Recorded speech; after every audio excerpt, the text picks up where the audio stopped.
Rescue 42 10,000-pound ratchet straps are an integral part of the telecrib system. Prepare your straps for use by feeding the strap up through the drum and pulling out all the slack. Both hooks should point downward. Do not feed the strap under the handle mechanism. To store the strut, start by bending the fixed length strap around the handle and hooking the hook to the trigger. Bend the adjustable length strap over the handle and hook it next to the first hook. Wind the tail of the strap around the entire assembly until stored.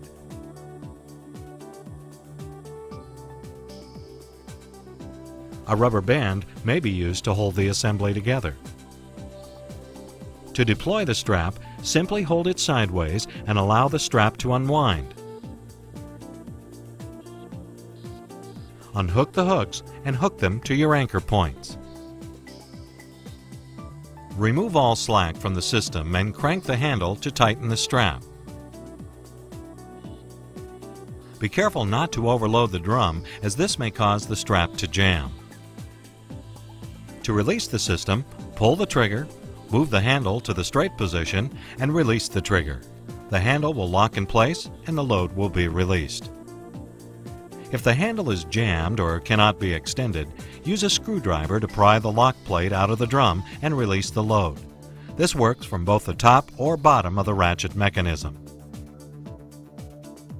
When supporting loads with any strut system, it's vital that you only use straps with a working load high enough for the job. Straps can easily be subjected to loads of 3,000 pounds or more. We've seen strut systems that have cambuckle or ratchet straps with 700-pound working loads and just 2,000-pound braking strength.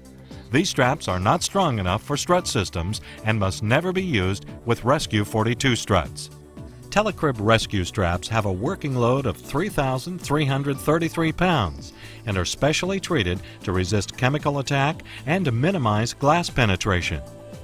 Straps will wear out and must be replaced when worn.